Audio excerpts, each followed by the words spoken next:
ಬುರುಡೆ ತನಿಖೆಗೆ ಬೇಗ ಟ್ವಿಸ್ಟ್ ಸಿಕ್ಕಿದೆ. ಮತ್ತೆ ಬಂಗ್ಲೆಗುಡ್ಡಕ್ಕೆ ಎಂಟ್ರಿ ಕೊಟ್ಟಿದ್ದಾರೆ. ಬಂಗ್ಲೆಗುಡ್ಡ ಅರಣ್ಯ ಪ್ರದೇಶಕ್ಕೆ ಎಸ್ಐಟಿ ಅಧಿಕಾರಿಗಳ ಭೇಟಿ.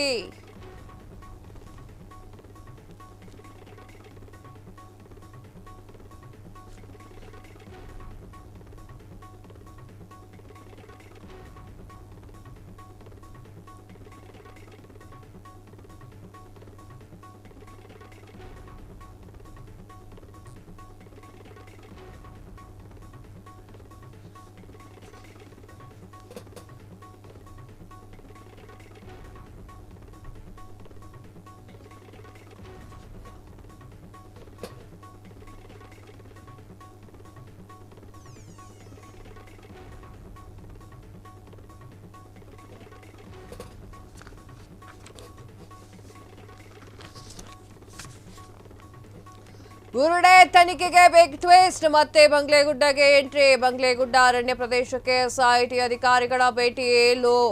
ಲೋಕೋಪಯೋಗಿ ಇಲಾಖೆ ಇಂಜಿನಿಯರ್ ಜೊತೆಗೆ ಎಸ್ಐಟಿ ವಿಸಿಟ್ ಕೊಟ್ಟಿದೆ. 2 ವಾರಗಳ ಹಿಂದೆ ಸಿಕ್ಕಂತಹ ಕಳೆಬರಹ ಸಂಬಂಧ ನಡೆದಿದೆಯಾ ಶೋಧ? ಬೇರೇನಾದ್ರೂ ಕುರುಹುಳು ಸಿಗುವಂತಹ ಸಾಧ್ಯತೆ ಹಿನ್ನೆಲೆ ಶೋಧ ಕಾರ್ಯನ ಕುತೂಹಲಕ್ಕೆ ಕಾರಣವಾಗಿರುವಂತಹ ಬಂಗ್ಲೆಗುಡ್ಡೆಯಲ್ಲಿ ಮರು ಶೋಧ. ಕಳೆದ ಬಾರಿ ವಿಠಲ್ ಗೌಡ ಹೇಳಿಕೆ ಆಧರಿಸಿ ಬಂಗ್ಲೆಗುಡ್ಡದಲ್ಲಿ ಶೋಧ ಕಾರ್ಯ ನಡೆದಿತ್ತು. ಈ ಬಾರಿ ಯಾರ ಹೇಳಿಕೆ ಆಧರಿಸಿ ಬಂಗ್ಲೆಗುಡ್ಡಕ್ಕೆ ನುಗ್ಗಿದ್ದಂತಹ ಎಸ್ಐಟಿ ತನಿಖಾ ತಂಡ ಅನ್ನುವಂತಹ ಪ್ರಶ್ನೆ ಈಗ ಮೂಡಿದೆ. ವೀಕ್ಷಕರೇ, ಬುರುಡೆ ತನಿಖೆ ಇದೆಯಲ್ಲ, ಇದಕ್ಕೆ ಸಾಕಷ್ಟು ರೋಚಕ ವಿಚಾರಗಳು ಆಡ್ ಆಗ್ತಾ ಇದೆ. ಮತ್ತೆ ಎಸ್ಐಟಿ ತನಿಖಾ ತಂಡ ಬಂಗ್ಲೆಗುಡ್ಡದತ್ತ ಮುಖ ಮಾಡಿದ್ದಾರೆ. ಅದೆಷ್ಟು ಹೆಣಗಳನ್ನ ಹೊರಗೆ, ಎಷ್ಟು ಕಳೆಬರಹನ್ನ ಹೊರಗೆ ತೆಗಿತಾರೋ ಗೊತ್ತಿಲ್ಲ. ಬಂಗ್ಲೆಗುಡ್ಡ ಪ್ರದೇಶಕ್ಕೆ ಎಸ್ಐಟಿ ಅಧಿಕಾರಿಗಳ ಭೇಟಿ. ಲೋಕೋಪಯೋಗಿ ಇಲಾಖೆ ಇಂಜಿನಿಯರ್ಸ್ ಜೊತೆ ಎಸ್ಐಟಿ ವಿಸಿಟ್ ನೀಡಿದೆ. 2 ವಾರಗಳ ಹಿಂದೆ ಸಿಕ್ಕಂತಹ ಕಳೆಬರ ಸಂಬಂಧ ಶೋಧನಾ ಕಾರ್ಯ ನಡೀತಾ ಇದೆ. ಬೇಕಾದ್ರೂ ಬೇರೇನಾದ್ರೂ ಕುರುಹುಳು ಸಿಗುವಂತಹ ಸಾಧ್ಯತೆ ಹಿನ್ನೆಲೆ ಶೋಧ ಕಾರ್ಯ ನಡೀತಾ ಇದೆಯಾ ಅನ್ನುವಂತಹ ಪ್ರಶ್ನೆ ಈಗ ಮೂಡಿದೆ.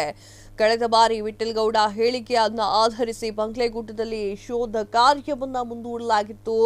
ಈ ಬಾರಿ ಯಾರ ಹೇಳಿಕೆಯ ಆಧರಿಸಿ ಬಂಗ್ಲೆಗುಡ್ಡದಲ್ಲಿ ಶೋಧ ಕಾರ್ಯ ನಡೀತಾ ಇದೆ ಅನ್ನೋದು ಈಗ ಗೊತ್ತಾಗ್ತಾ ಇಲ್ಲ.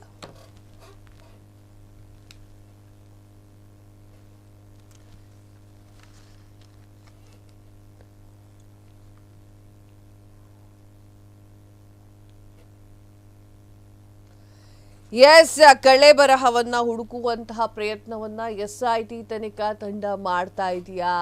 ಯಾವ ಕಾರಣಕ್ಕಾಗಿ ಬಂಗ್ಲೆಗುಡ್ಡಕ್ಕೆ ಹೋಗಿದೆ? ಯಾವ ಕಾರಣದಿಂದ ಯಾರ ಹೇಳಿಕೆಯನ್ನ ಆಧರಿಸಿ ಎಸ್ಐಟಿ ತನಿಖಾ ತಂಡ ಈಗ ಮತ್ತೆ ಬಂಗ್ಲೆಗುಡ್ಡಕ್ಕೆ ಎಂಟ್ರಿ ಕೊಟ್ಟಿದೆ ಅನ್ನೋದು ಗೊತ್ತಿಲ್ಲ. ಆದರೆ ಸಾಕಷ್ಟು ಅಧಿಕಾರಿಗಳು ಬಂಗ್ಲೆಗುಡ್ಡಕ್ಕೆ ಹೋಗಿದ್ದಂತೂ ಸತ್ಯ. ಬುರುಡೆ ತನಿಖೆಗೆ ಬಿಗ್ ಟ್ವಿಸ್ಟ್ ಸಿಗ್ತಾ ಇರೋದಂತೂ ಸತ್ಯ. ಬಂಗ್ಲೆಗುಡ್ಡೆ ಅರಣ್ಯ ಪ್ರದೇಶದಲ್ಲಿ ಎಸ್ಐಟಿ ತನಿಖಾ ತಂಡ ಅಧಿಕಾರಿಗಳು ಶೋಧ ಕಾರ್ಯವನ್ನು ನಡೆಸ್ತಾ ಇದ್ದಾರೆ. ಇದರ ಬಗ್ಗೆ ಮಾತನಾಡೋದಕ್ಕೆ ನನ್ನ ಸಹೋದ್ಯೋಗಿ ಸಾಹಿಲ್ ದೂರವಾಣಿ ಸಂಪರ್ಕದಲ್ಲಿದ್ದಾರೆ. ಸಾಹಿಲ್, ಬಂಗ್ಲೆಗುಡ್ಡಕ್ಕೆ ಎಸ್ಐಟಿ ತನಿಖಾ ತಂಡದ ಅಧಿಕಾರಿಗಳು ಭೇಟಿಯನ್ನ ಕೊಟ್ಟಿದ್ದಾರೆ. ಏನಾದ್ರೂ ಶೋಧ ಕಾರ್ಯವನ್ನ ಮಾಡ್ತಾ ಇದ್ದಾರಾ ಎನ್ನುವಂತಹ ಪ್ರಶ್ನೆ, ಯಾರ ಹೇಳಿಕೆಯ ವಿಚಾರವಾಗಿ ಶೋಧ ಕಾರ್ಯ ನಡೀತಾ ಇದೆ? ಕಾವ್ಯ, ಇವತ್ತು ಬಂಗ್ಲೆಗುಡ್ಡದಲ್ಲಿ ಮತ್ತೆ ಎಸ್ಐಟಿ ತನಿಖಾ ತಂಡದಿಂದ ಸಂಬಂಧಪಟ್ಟಂತಹ ವಿಭಾಗದ ಮುಖ್ಯಸ್ಥರ ಸಮ್ಮುಖದಲ್ಲಿ ಇವತ್ತು ಶೋಧ ಕಾರ್ಯ ಪ್ರಾರಂಭ ಆಗಿದೆ. ಆದ್ರೆ ಈ ಹಿಂದೆ ನಡೆದಂತಹ ಅಷ್ಟು ಶೋಧ ಕಾರ್ಯಕ್ಕೆ ಇವತ್ತಿನ ಶೋಧ ಕಾರ್ಯಕ್ಕೂ ಒಂದ್ ಸ್ವಲ್ಪ ವ್ಯತ್ಯಾಸಗಳಿದೆ. ಅಷ್ಟು ಆಕ್ಟಿವ್ ಕಾಣ್ತಾ ಇಲ್ಲ. ಬಂಗ್ಲೆಗುಡ್ಡದಲ್ಲಿ ಶೋಧ ಕಾರ್ಯ ನಡೀತಾ ಇದೆ. ಸಂಬಂಧಪಟ್ಟ ಹಾಗೆ ಯಾವುದೇ ತರಹದ ಕಳೆಬರ ಈವರೆಗೂ ಕೂಡ ಪತ್ತೆಯಾಗಿಲ್ಲ. ಇನ್ನು ಅಧಿಕೃತವಾಗಿ ಪತ್ತೆಯಾಗಿರುವ ಬಗ್ಗೆಯೂ ಕೂಡ ಮಾಹಿತಿ ಇಲ್ಲ.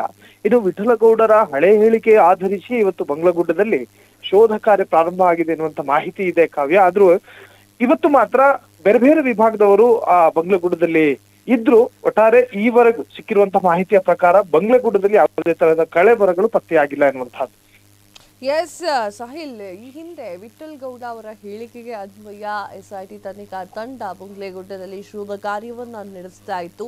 ಈಗ ಯಾರೂ ಕೂಡ ಹೇಳಿಕೆಯನ್ನ ನೀಡಿಲ್ಲ ನಮ್ಗೆ ಗೊತ್ತಿರೋ ಹಾಗೆ. ಇನ್ನು ಒಳಗೆ ಏನಾದ್ರು ಹೇಳಿಕೆಗಳೇನಾದ್ರೂ ಬಂದಿರಬಹುದಾ? ಕಾವ್ಯ, ಒಂದು ಕಡೆ ಎಸ್ಐಟಿ ಅವರು ಸಾಕಷ್ಟು ದೂರುಗಳನ್ನ ಈಗಾಗಲೇ ದಾಖಲು ಮಾಡ್ಕೊಂಡಿದ್ದಾರೆ. ಅಲ್ಲಿನ ಏನು ಧರ್ಮಸ್ಥಳದೇ ವ್ಯಕ್ತಿಗಳು, ಗ್ರಾಮಸ್ಥರು ಬಂದು ದೂರು ಕೊಟ್ಟಿರುವುದಾಗಿಯೂ ಕೂಡ ಮಾಹಿತಿಯನ್ನು ಕೊಟ್ಟಿದ್ರು ಎಸ್ಐಟಿ ಅವರು. ಲಿಖಿತವಾದಂತಹ ದೂರುಗಳನ್ನ ಆಧರಿಸಿಕೊಂಡು ಇವತ್ತು ಬಂಗ್ಲೆಗುಡ್ಡದಲ್ಲಿ ಶೋಧ ಕಾರ್ಯ ನಡೆದಿರಬಹುದು. ಇನ್ನು ವಿಠಲಗೌಡರು ಕೂಡ ಸ್ಥಳದಲ್ಲಿ ಇರ್ಲಿಲ್ಲ. ಸೊ ಹಾಗಾಗಿ ಸ್ವಾಭಾವಿಕವಾಗಿ ಆ ತರಹದೊಂದು ಪ್ರಶ್ನೆ ಉದ್ಭವ ಆಗುತ್ತೆ. ವಿಠಲಗೌಡರು ಇರ್ಲಿಲ್ಲ ಆದ್ರೂ ಕೂಡ ಉತ್ಖನನ ಸ್ಟಾರ್ಟ್ ಆಗಿದೆಯಲ್ಲ ಅಂತ. ಕಾರಣ SIT ಯಲ್ಲಿ ಅನೇಕ ಲಿಖಿತವಾದಂತಹ ದೂರುಗಳಿದಾವೆ. ಆ ದೂರುಗಳ ಆಧರಿಸಿ ಕೂಡ ಇವತ್ತು ಏನು ಉತ್ಖನನ ಪ್ರಾರಂಭ ಮಾಡಬಹುದು. ಎಸ್ ಸಾಹಿಲ್, ನಮ್ಮೆಲ್ಲ ಮಾಹಿತಿಗಾಗಿ ಧನ್ಯವಾದಗಳು. ಎಸ್, ನೋಡ್ತಾ ಇದ್ದೀರಲ್ಲ ವೀಕ್ಷಕರೇ, ಯಾರು ಕೂಡ ಬಂದು ವಿಚಾರಣೆಗೆ ಅಥವಾ ಯಾರೂ ಕೂಡ ಅಲ್ಲಿ ಬಂದಿಲ್ಲ. ಯಾರು ಇಲ್ಲಿ ಇಂಥ ಸ್ಥಳದಲ್ಲಿ ಬುರುಡೆ ಇದೆ ಅಥವಾ ಇಂಥ ಸ್ಥಳದಲ್ಲಿ ಕಳೆಬರಹ ಇದೆ ಅಂತ ಯಾರೂ ಕೂಡ ಹೇಳಿಲ್ಲ. ಬಟ್ SIT ತನಿಖಾ ತಂಡವನ್ನು ರಚನೆ ಮಾಡಿದ್ಯಾಕೆ, ಎಲ್ಲ ಸತ್ಯಗಳನ್ನ ಹೊರಗೆ ತರಲಿ ಅಂತ ಹೇಳಿ ಯಾವುದೋ ಕಾರಣಕ್ಕೆ ಬಂಗ್ಲೆಗುಡ್ಡದ ಕಡೆಗೆ ಹೋಗಿರ್ತಾರೆ. ಏನೇ ಇನ್ಫಾರ್ಮೇಶನ್ ಬಂದರೂ ಕೂಡ ಅದನ್ನು ತಿಳಿಸೋ ಟೈಮಲ್ಲಿ ತಿಳಿಸ್ತಾರೆ. ಕ್ಷಣ ಕ್ಷಣದ ಸುದ್ದಿಗಳಿಗಾಗಿ ಫ್ರೀಡಂ ಟಿವಿ ಸಬ್ಸ್ಕ್ರೈಬ್ ಮಾಡಿ, ಲೈಕ್ ಮಾಡಿ ಹಾಗೂ ಫಾಲೋ ಮಾಡಿ.